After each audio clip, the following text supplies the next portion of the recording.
Beneath the glow of towering skyscrapers and the ever-echoing symphony of the city's noise, there was once a small, curious mouse named Milo. He was an adventurer at heart, always eager to explore new nooks and crannies. The city, with its endless maze of alleyways and hidden spaces, was his domain. But there came a day when something unexpected arrived. A letter, elegantly folded, with a thick, wax-sealed envelope that had no return address. The handwriting was sharp and precise. "Dear Milo, come visit us in the country. We have a place here for you. You've heard the stories, but you haven't seen it for yourself. A new chapter awaits you, far from the noise and hustle of the city. Come find out what lies beyond the trees." It was signed by none other than his childhood friend, Fanny, who had moved to the countryside years ago. She had often told him about the peace and beauty of her new life, the open fields, the smell of fresh hay, and the stillness of the air that was so different from the city's suffocating pace. Milo had always laughed it off. What could be so special about fields and forests when you could have the vibrant streets and tall buildings? Yet, there was something unsettling about the letter. It wasn't just the tone, but the way it felt. Heavy, almost as if something inside it was hidden, waiting to be uncovered. But curiosity always won out. Milo packed his bags, and the next morning, he caught the train that would take him far from the noise of the city and into the wilderness. When he arrived at the little country station, the air was thick with silence. No one was there to greet him. Fanny had mentioned how she loved the solitude of her home, so maybe she was just caught up in the stillness of the country life. Milo shrugged it off, the click of his shoes on the wooden platform echoing in the empty space around him. He made his way to the small cottage she had mentioned in the letter. It was quaint, with ivy climbing up the sides and a large oak tree in the front yard. There was an eerie calm to the place that he couldn't quite shake off. As he approached the front door, it creaked open by itself. Milo's heart skipped a beat. He had expected the house to be locked, or at least for someone to greet him. But no, everything was unsettlingly still. "Fanny," he called, his voice small in the wide, open expanse of the yard. There was no answer. Only the faint rustle of the trees. He stepped inside, the floorboards groaning under his weight. The house smelled faintly of something earthy. Moss, wet stone, or perhaps something else entirely. It didn't feel like the warm, inviting place Fanny had described. There was an old grandfather clock in the corner, its tick-tock punctuating the silence, as though marking time in a place where time itself was warped. As he moved deeper into the house, something caught his eye. There, on the mantel, was an old photograph. Milo picked it up and studied it closely. It was a picture of Fanny, but she looked different. Her eyes were hollow, and her smile seemed forced, as if she were trying to hide something behind that facade. The room grew colder as he examined the picture, and his thoughts raced. Was this the same friend who had invited him here? The warmth he had expected from the country seemed to drain away, replaced by an oppressive, foreboding chill. Just then, Milo's phone buzzed in his pocket, snapping him out of his reverie. He quickly answered, half relieved to hear Fanny's voice. "Milo, I'm so glad you came. I'm sorry I couldn't be there when you arrived. You must be tired after the long journey. I'll be home soon, just give me a moment." Her voice seemed distant, almost as if she was speaking from far away. "I'm already here, Fanny. I found your place, but something's not right." There was a long pause on the other end of the line. "What do you mean?" she asked, her voice a little too calm. "I don't know. It's just cold in here. And the house feels off. I don't feel like I'm alone." Fanny's laughter echoed in his ear, but it wasn't a joyful laugh.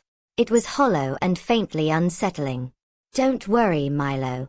You're never alone in the country. The land holds everyone who's ever walked on it. Just remember, some things are better left undisturbed." Before he could respond, the line went dead. Milo stood there, staring at the phone screen. He hadn't heard the faint static of a bad connection. No, it had been deliberately cut off. The silence in the house was now deafening, and a sudden realization began to dawn on him. He wasn't alone here.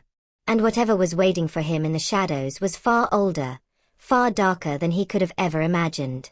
The evening sun dipped below the horizon, casting long, eerie shadows across the cottage. The silence in the house grew more oppressive with each passing minute. Milo sat in the living room, gripping his phone tightly, trying to make sense of what had just happened. He replayed Fanny's strange words over and over in his head. The land holds everyone who's ever walked on it. What did she mean?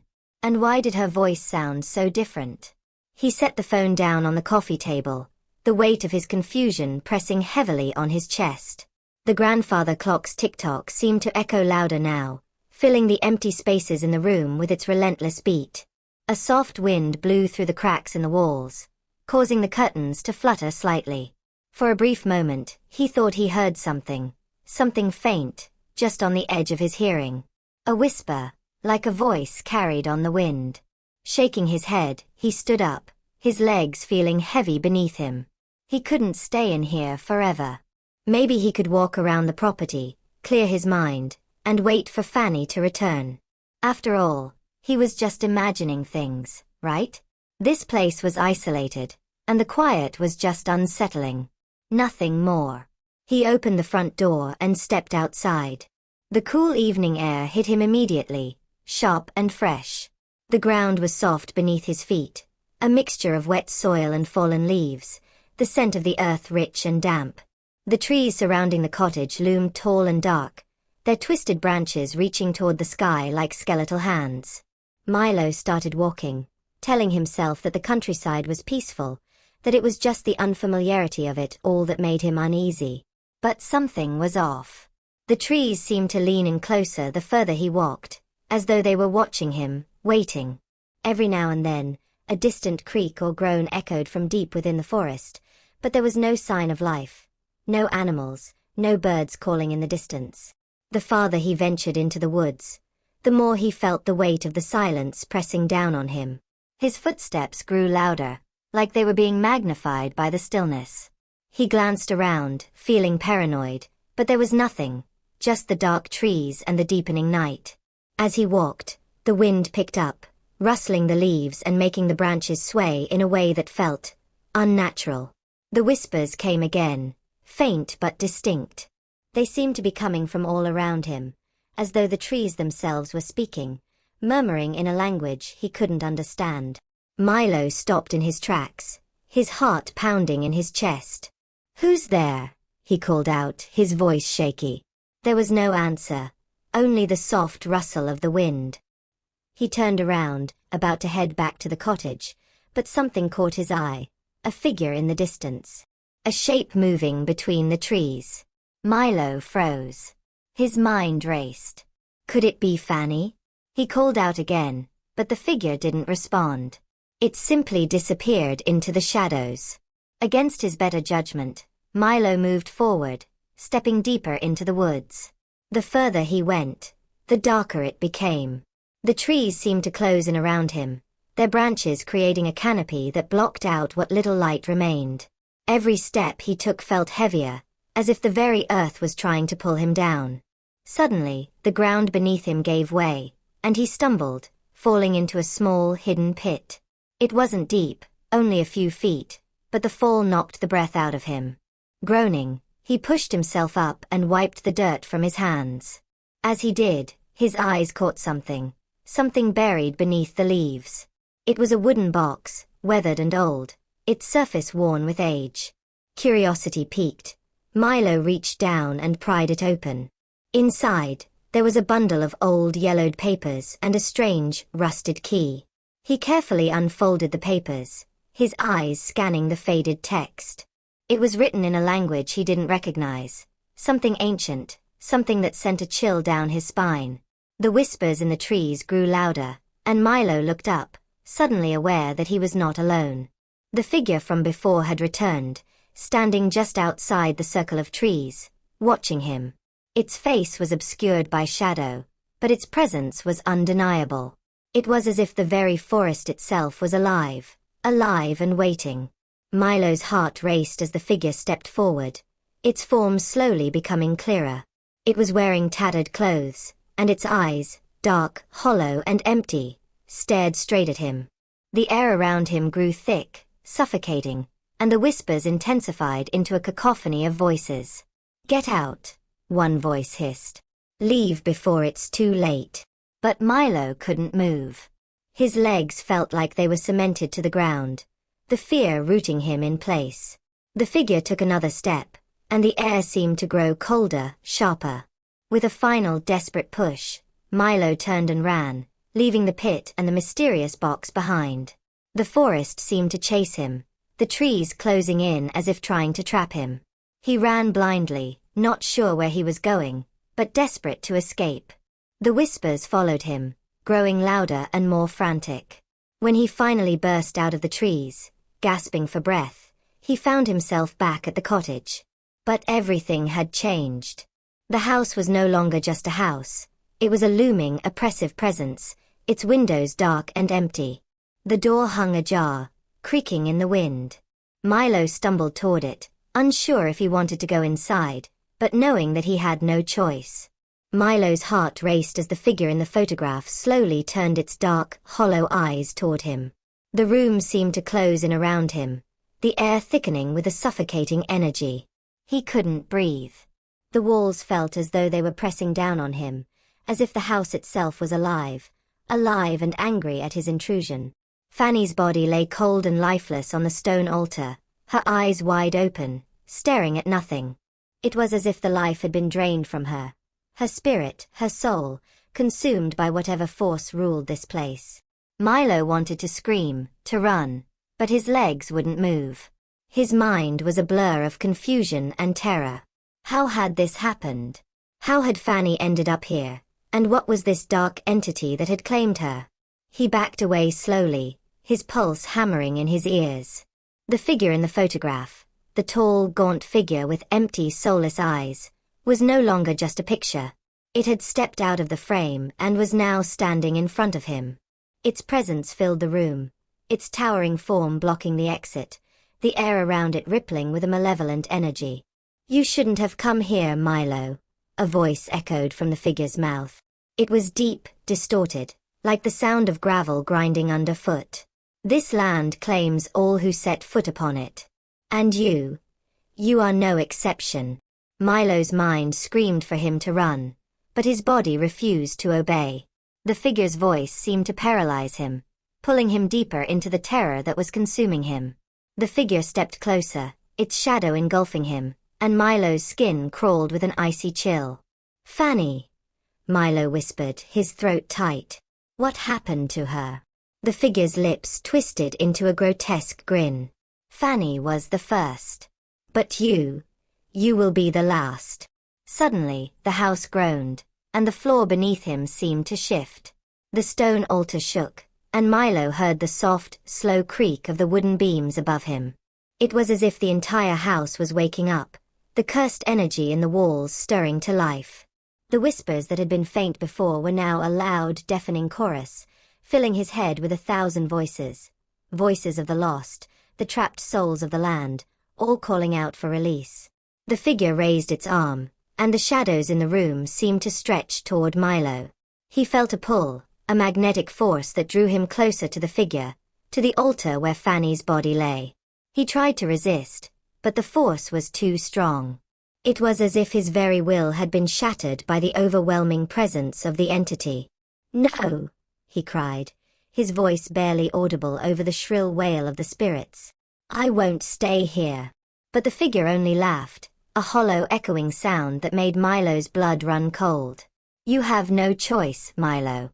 The land has claimed you. It will never let you go." The floor beneath him cracked open, and in an instant, a dark, swirling void appeared. Milo felt himself falling, the ground disappearing beneath his feet, his body spiraling into darkness. The world around him shifted, distorting into an inescapable nightmare. The whispers grew louder, the air colder. He was no longer in the cottage. He was in the heart of the cursed land itself, a place where the boundaries between the living and the dead were blurred, where time itself had no meaning. Milo's body slammed against the ground with a sickening thud, his head spinning. The darkness around him seemed to pulse with life, a deep, inky blackness that felt alive, sentient. He pushed himself up, gasping for air, his heart racing. The whispers surrounded him, pressing in from all sides. He could barely make out the words. They were speaking to him, urging him to join them, to accept his fate. But Milo refused. He couldn't. Not like this. He staggered to his feet, the ground beneath him shifting like quicksand. He needed to get out. He needed to escape before the land consumed him too. As he stumbled forward, his eyes caught something in the distance.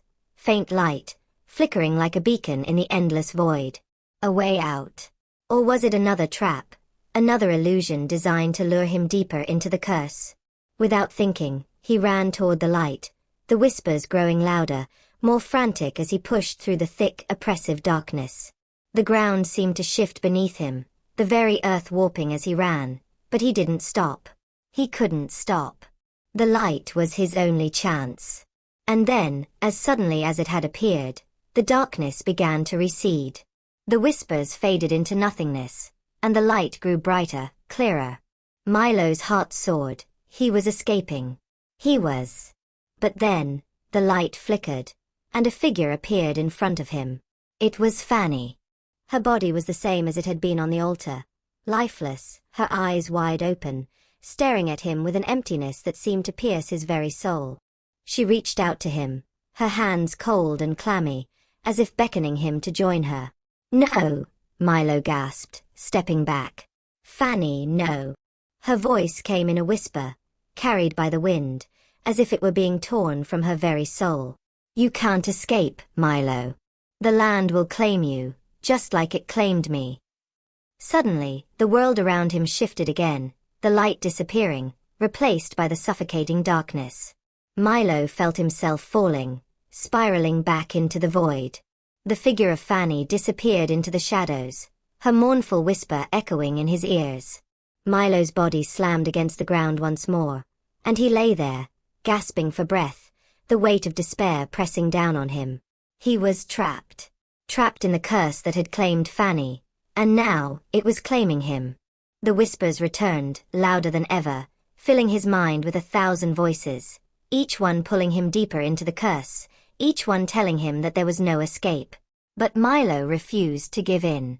As Milo stepped back into the house, the door slammed shut behind him with a deafening thud. He spun around, his heart pounding, and found himself plunged into complete darkness.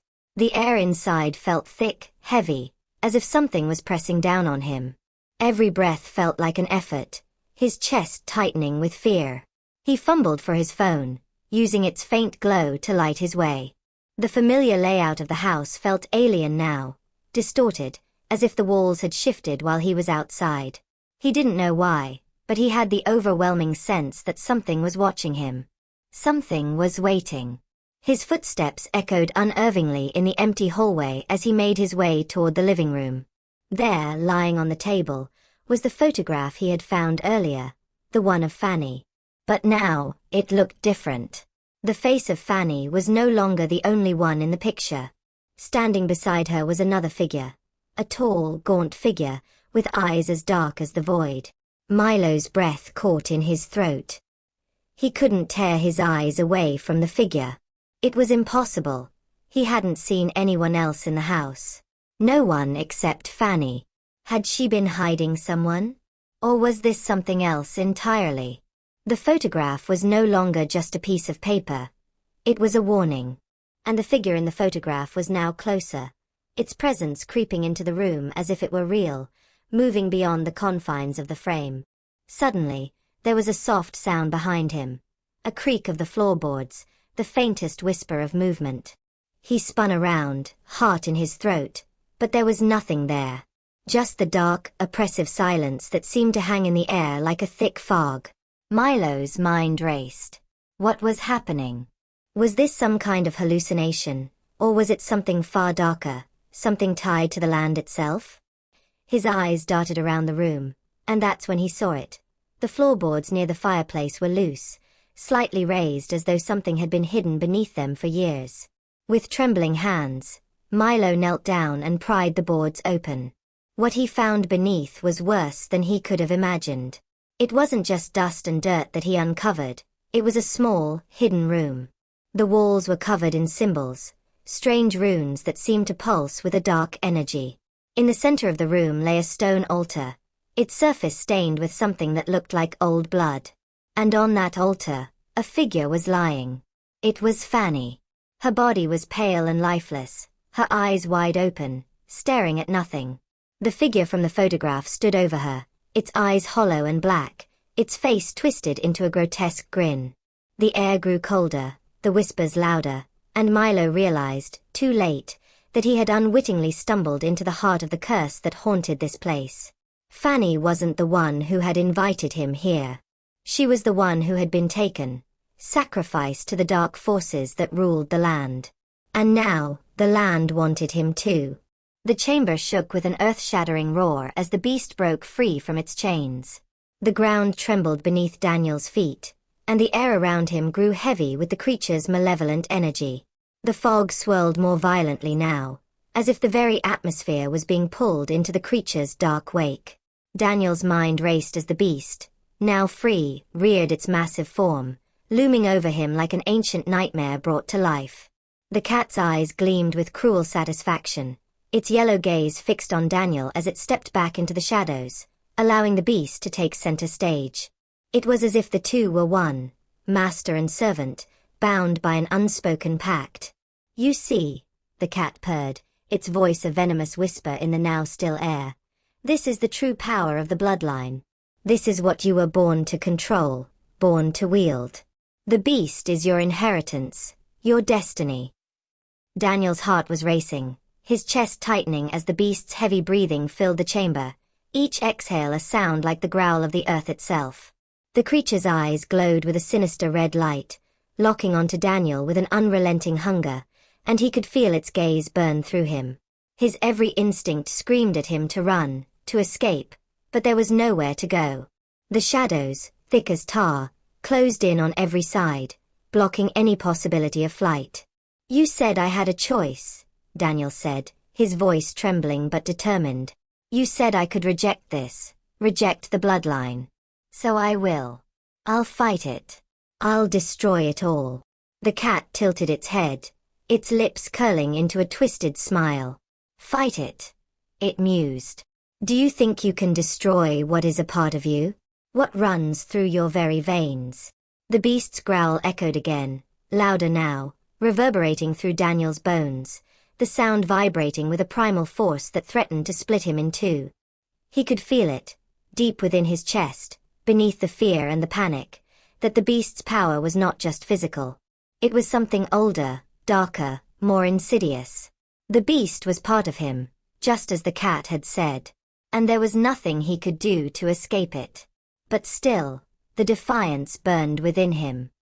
He would not allow himself to become a puppet of the bloodline, to be consumed by the legacy of death that the cat spoke of. There had to be a way out. There had to be something, some way to sever this connection, to break free of the curse. "The answer is in the texts," he muttered to himself, his voice barely above a whisper. "There's something I missed, something I can use." The cat's ears twitched, its eyes narrowing as it caught the faintest hint of Daniel's words. "You think the texts can save you?" It laughed, the sound like a screech of nails on stone. "You believe knowledge can free you from your fate? How quaint." But Daniel was already thinking. He had spent years studying the history of this bloodline, researching every fragment of text, every whispered legend, and every forgotten story that had once been buried. There had been one part of the texts that had always struck him as strange, one cryptic passage, a warning hidden deep within the lines, one that had always puzzled him. The bloodline's power, it had said, could be undone, but only through a sacrifice. A life. A life bound to the bloodline, to the beast, would have to be given up. A life would have to be taken to break the chain, to sever the curse. Daniel's breath hitched in his throat as the full weight of the revelation slammed into him. The bloodline's curse could only be broken through death. His death. The beast let out another bone-rattling roar, snapping Daniel out of his thoughts. It was ready, waiting for its master to give it the command. It was hungry, hungry for blood, for flesh, for power. And Daniel knew, deep down, that if he did not act now, the beast would consume everything. It would consume the world. And yet, he thought of the people outside the mansion, the world he had known, his family, his friends, everyone who was still out there, safe from this nightmare.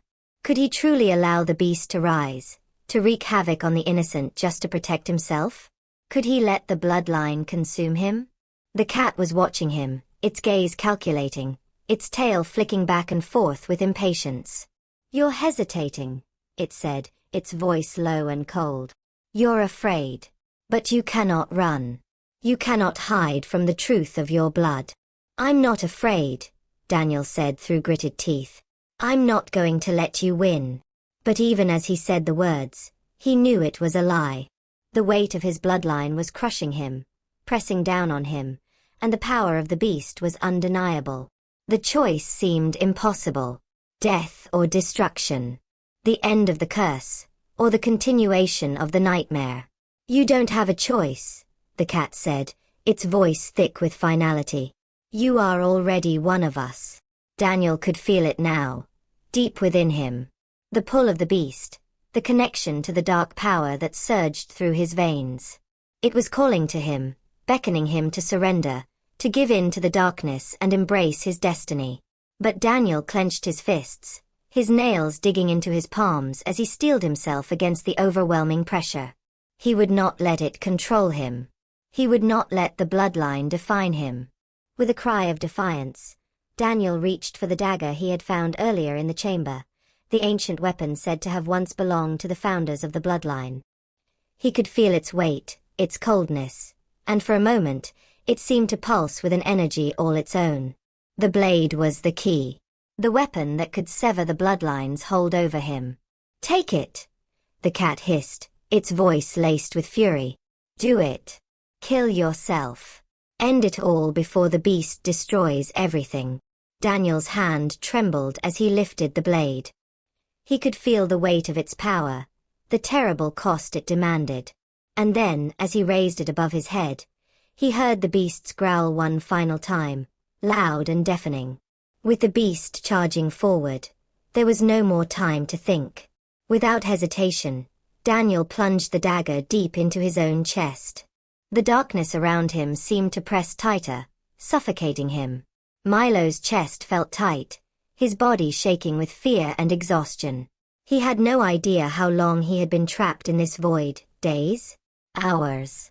Time had no meaning here, in this place where the very essence of life and death blurred.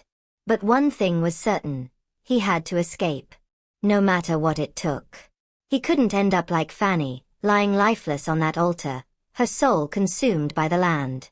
Milo's mind raced, searching for a way out, a way to break the curse. He remembered the box, the ancient papers, the strange key he had found earlier. It had to mean something. There had to be a way to use it, to find the source of the curse and destroy it. Suddenly, the ground beneath him trembled, and a low growl rumbled from deep within the earth. The air grew heavier, and the whispers began again, this time louder, more urgent. "Leave, leave, leave." Milo's hand reached into his pocket, pulling out the rusted key. The metal felt cold against his skin, and the whispers seemed to intensify as he held it. He glanced around, and that's when he saw it. A stone door, half buried beneath the earth, a crack in the ground where the land seemed to bleed darkness. The key, it was the key to the door. With trembling hands, Milo inserted the key into the lock. The door creaked open, and the whispers fell silent. On the other side was the heart of the curse, a dark, pulsating energy that seemed to breathe. It was the source of the land's hunger, the force that had trapped Fanny and countless others. Milo knew what he had to do. He stepped forward, into the heart of the darkness, knowing that this was his final chance. If he didn't destroy the curse now, he would become a part of it, forever. With one final, desperate scream, Milo plunged into the darkness.